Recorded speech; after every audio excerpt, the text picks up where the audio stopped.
first chapter in Bhagavad Gita. Om Shri Ganeshaya Namaha. Om Shri Saraswati Namaha. Om Shri Gurubhyo Namaha. Shri Krishna Paramatmane Namaha. Atha Pradhamodhyaya Arjuna Vishada Yoga. Dhritarashtra Uvacha Dharmakshetre Kurukshetre Samavetaयुयुत्सवः Mamaka Pandavaschaiva Kimakurvat Sanjaya. Sanjaya Uvacha Druष्ट्वा tu Pandavanikam Vyudam Duryodhanastada Acharyam Upasangamya Raja Vachanamabravit. Pashyetam Panduputranam Acharya Mahatim Chamum Vyudam Dupadaprutrena Tavasishyena Dhimata.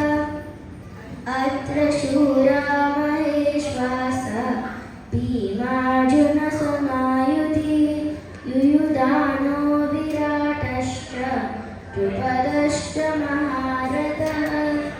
Drushtaketuschekitanaha Kashirajascha Viryavan Purujat Kunti Bojascha Saikyascha Narapungavaha Yudhamanyuscha Vikranta Uttamajascha Viryavan Saubhadrau Draupadeyascha Sarva eva Maharataha.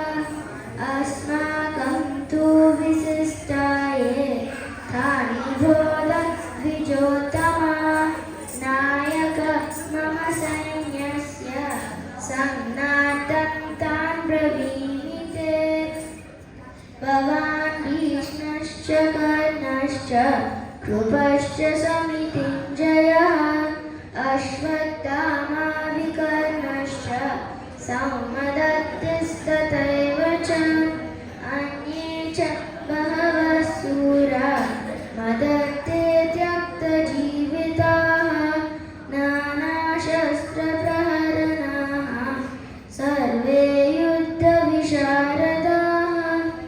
Aparyaptam tadasmakam Balam Bhishma Virakshitam. Paryaptam Tvidamedesham Balam Bhima Virakshitam. Ayaneshu cha sarveshu Yata Bhagamavastitaha. Bhishmameva Virakshanthu Bhavantah sarva eva hi. Tasya sanjanayan harsham Guruvruddha pitamaha. Simhanadam vinadyochaihi Shankam dadmau tritapavam. Tata shankascha beryascha Panavanaka gomukaha.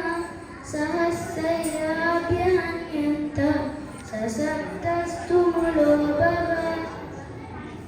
Tata svetarhayayuge Mahati Sandane Stitau. Madhava Pandava Shaiva Divyau Shankau Pradatmatuhu. Panchajanyam Hrishikesho Devadattam Dhananjaya. Poundam Datmau Mahashankam Bhimakarna Vrukodaraha. Ananta Vijayam Raja Kunti Putro Yudhishthiraha. Nakula Sahadevascha Sughoshamani Pushpaka. Kashascha Parameshwasaha Sikandi cha Maharadaha. Drishtadyumno Viratascha Satyakischa Parajitaha. Drishtadyumno Viratascha Satyakischa Parajitaha. Drupadau Draupadeyascha Sarvascha Pradivipate. Saubhadrashcha Mahabhahu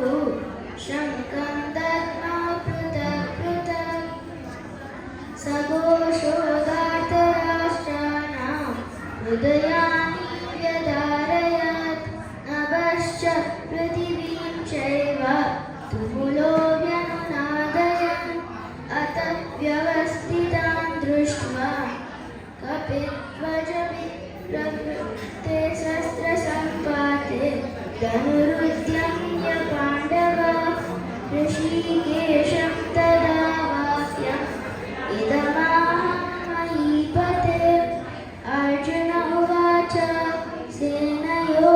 सेनयोरुभयोर्मध्ये रथं स्थापयमेच्युत यावदेतान्निरीक्षेऽहं योद्धुकामानवस्थितान् कर्मया सह योद्धव्यम् अस्मिन् रणसमुद्यमे योत्स्यमानानवेक्षेऽहं य एतेऽत्र समागतः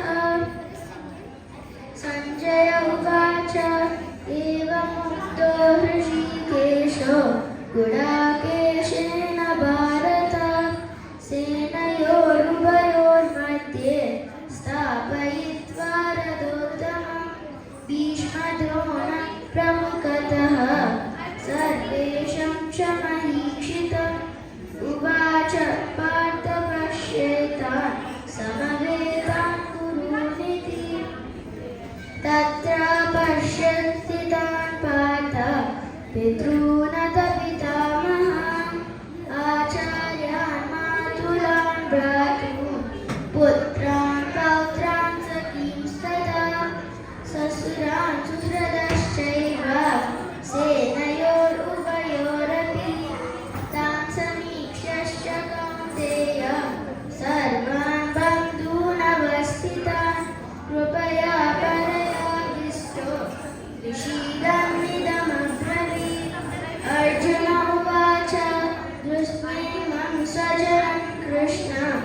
युयुत्सुं समुपस्थितं सीदन्ति मम गात्राणि मुखं च परिशुष्यति वेपतुश्च शरीरे मे रोमहर्षश्च जायते गाण्डीवं संसते हस्तात् त्वक्चैव परिदह्यते न च शक्नोम्यवस्थातुं रमतीव च मे मनः निमित्तानि च पश्यामि विपरीतानि केशव न च श्रेयो पश्यामि हत्वा स्वजनमाहवे न काङ्क्षे विजयं कृष्ण न च राज्यं सुखानि च किं नो राज्येन गोविन्द किं भोगजीवितेन वा येषामर्थे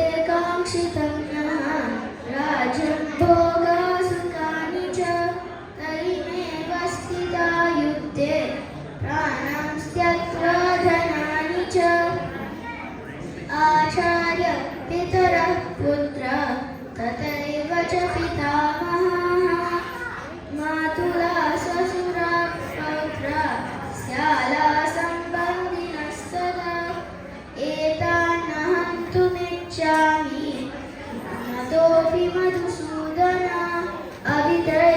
अभित्रैलोक्यराज्यस्य एतो किन्नो मयि कृते निहत्य धार्तराष्ट्रान्नः का प्रीतिस्य जनार्दन पापमेव श्रद्धेदस्मान् निहत्य धार्तराष्ट्रान्नः का प्रीतिस्य जनार्दन पापमेव श्रयेदस्मान् हत्वैतान् तथाहिनः तस्मान्नार्हा वयं हन्तुं धार्तराष्ट्रान् स्वबान्धवान् स्वजनं हि कथं हत्वा सुखिनः स्याम माधव यद्याप्येते न पश्यन्ति लोभोपहतचेतसः कुलत्रयं दोषमित्रद्रोहे च पातकम् कथं अज्ञेयमस्माभिः पापादस्मान् निवर्तितुं कुलत्रयकृतं दोषं प्रपश्यद्भिर्जनार्दन कुलस्य प्रणश्यन्ति कुलधर्मा सनातनः धर्मेणास्ते करं कृत्स्नम् अधर्मो विभवत्युत अधर्मं विभवत्कृष्ण प्रदुष्यन्ति कुलस्त्रियः स्त्रीषु दुष्टास्तु वार्ष्णेयः जायते वर्णसङ्करः संकरो नरकायैव कुलज्ञानं कुलस्य च पतन्ति पितरो येषां लुप्तोऽपि मोदकक्रियाः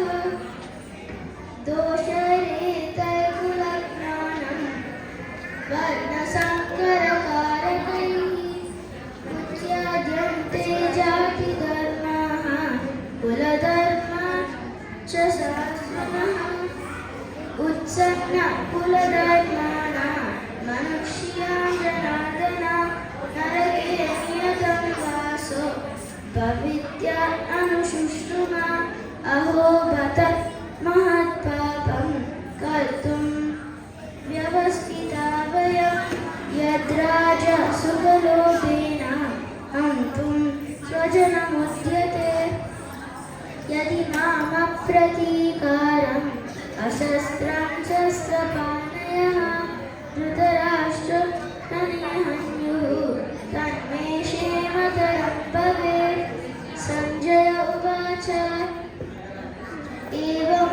एवमुक्त्वार्जुनासङ्के रतोपस्थ उपाविशतो विष्णुश्च ससरं चापं शोकसंविघ्नमानसाः ॐ तत्सदिति श्रीमद्भगवद्गीतासु उपनिषत्सु ब्रह्मविद्यायां योगशास्त्रे कृष्णार्जुनसंवादे